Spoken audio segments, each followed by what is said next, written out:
On your mark, get set. We're riding on the internet, cyberspace, set free. Hello, virtual reality. Interactive appetite, searching for a website, a window to the world, got to get online. Take a spin, now you're in with the techno set. You're going surfing on the internet. The internet was created in 1983, and it goes without saying that its functionality, usefulness, and popularity has absolutely exploded in the past half-century. It's hard to imagine our world without it. The growing reach meant that as early as the 90s, kids were starting to get online. We installed the internet on our computer just a short time ago, and I haven't been able to get the kids off it ever since. Not only do they play the typical computer games that all the kids enjoy, but their curiosity for learning has skyrocketed. The internet is an incredible tool, but with it expanding every day, content that could be harmful to children was becoming more and more prevalent. The jingle you heard at the beginning of this podcast is the intro theme for The Kid's Guide to the Internet, a 1997 half-hour educational video produced by the video company Diamond Entertainment Corporation. It's a dated representation of online safety, but it exemplifies the desire for parents to create a safe space for their children online. Legislation around kids online has had a tumultuous history, as the interests of industry and worries of parents compete for the attention of lawmakers. On your mark, get set, we're riding on the internet. This is Child Safety Online, produced by me, David Teska, for the IC Park Media Law Projects.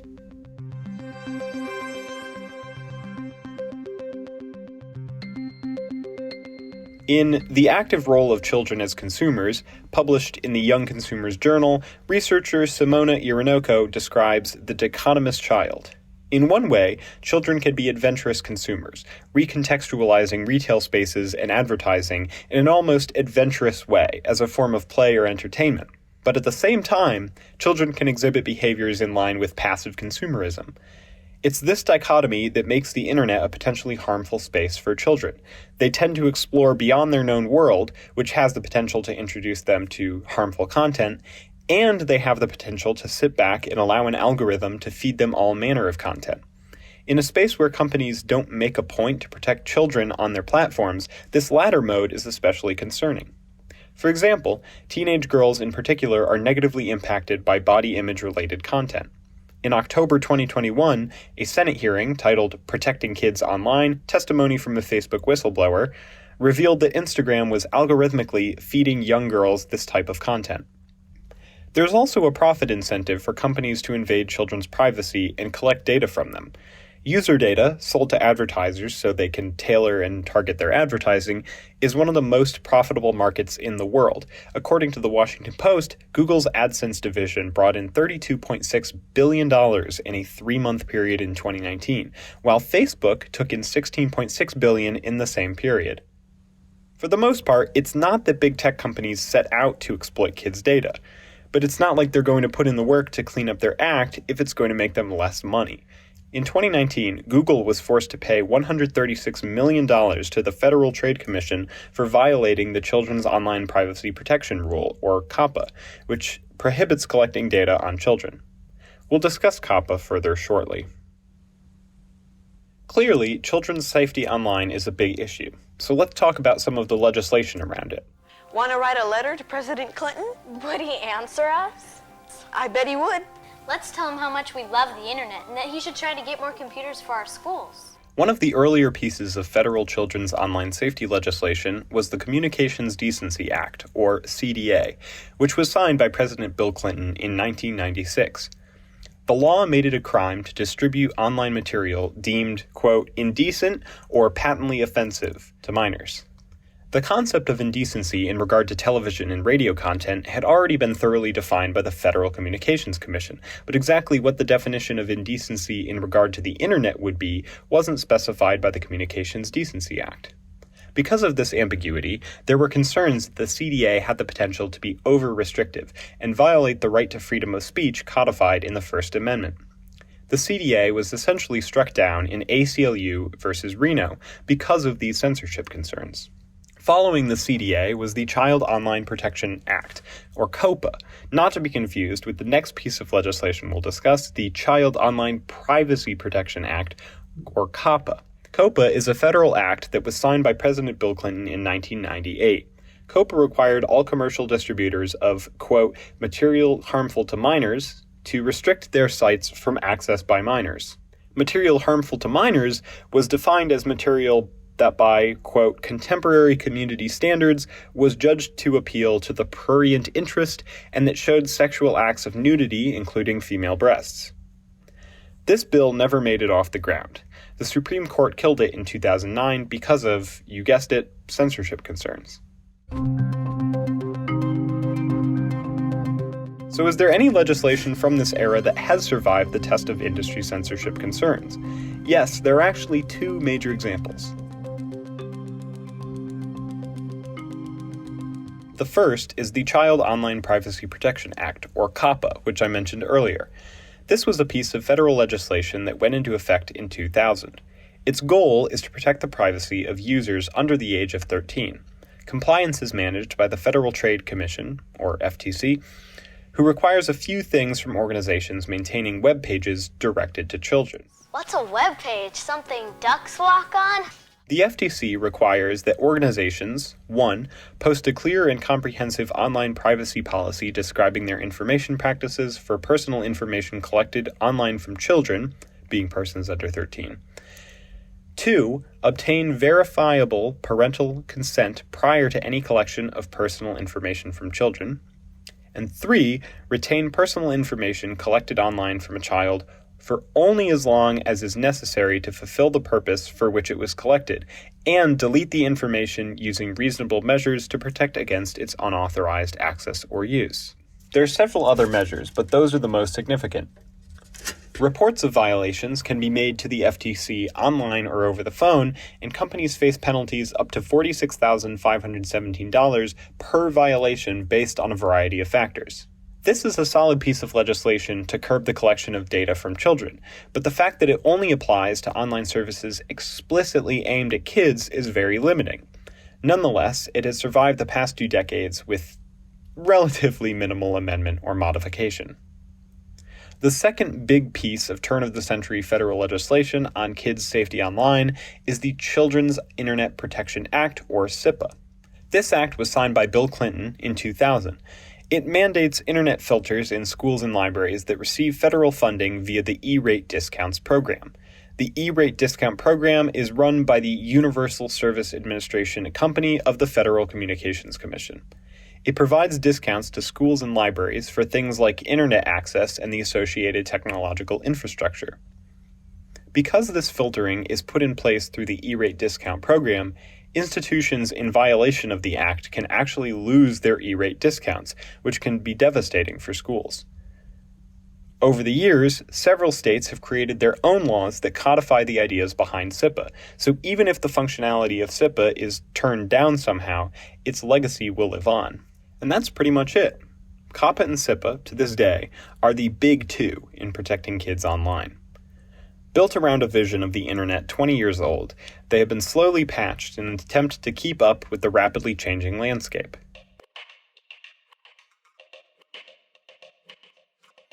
But the 20s just might see a great resurgence in efforts to protect kids online. Just 3 months ago, at the time of this recording, California passed the California Age-Appropriate Design Code Act.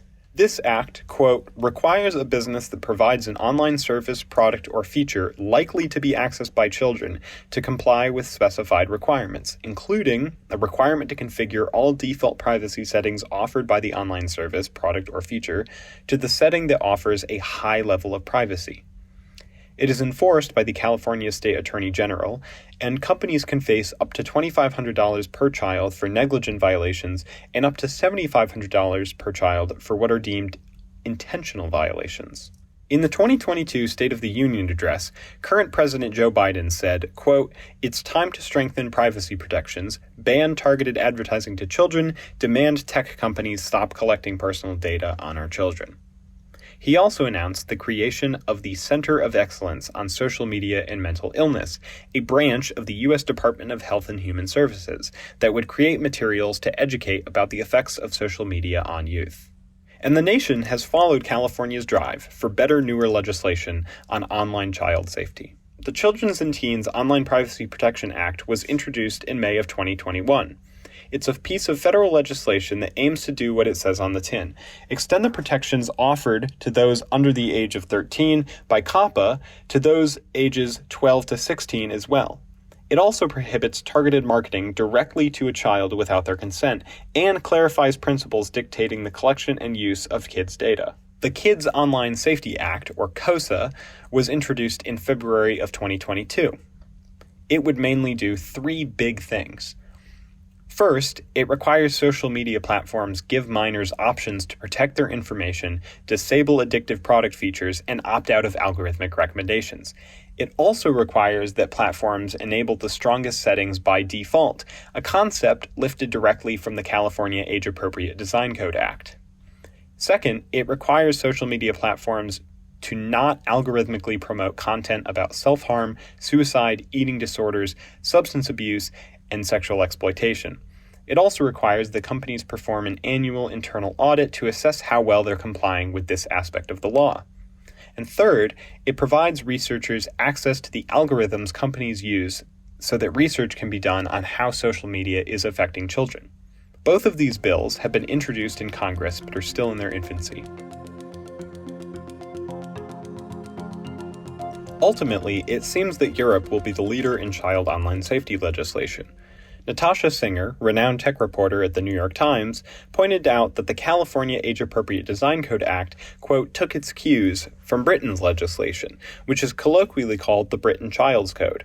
According to the UK Information Commissioner's Office executive summary, the legislation came about because of international agreement that, quote, much more needs to be done to create a safe online space for children to learn, explore, and play. A key part of the code is the stipulation that platforms, by default, should have their privacy settings set to the most secure options, an idea that was directly borrowed by the California Age-Appropriate Design Code Act, which then made its way into KOSA. Beyond the UK, the European Union has its Digital Services Act package, or DSA, which includes a ban on directing targeted advertising at children. It also prohibits the algorithmic promotion of content that could be harmful to minors, such as videos related to eating disorders or self-harm. Both of these ideas are present in some form in KOSA. What's more, breaking from character, the big tech industry seems to be receptive to DSA. According to Sahida El-Ramli, Director General of .Europe and big tech lobbyist, the EU DSA provides, quote, necessary clarity. You have to remember the internet is not a regulated environment, so the quality and accuracy of various informational offerings can differ quite a bit. There may even be a concern if your children should access some of them. So, go online with them on the net. Or set your Microsoft Internet Explorer browser to only accept G-rated sites. Europe, being historically more progressive than the US, is setting standards for how children should be ethically introduced to the internet. In the US, we may be behind the curve with hard legislation, but the FTC provides a great set of resources for parents to help their children navigate the internet. Their website is consumer.ftc.gov.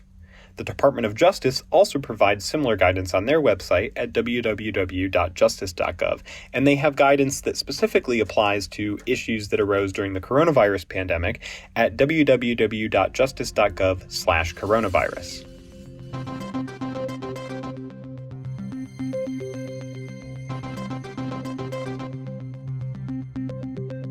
With new legislation in the works and amendments, rulings, and updates to existing legislation always in consideration, the ways that we protect children on the World Wide Web will continue to evolve. With the groundbreaking nature of some of these changes, the broader internet landscape may look very different even a few years into the future.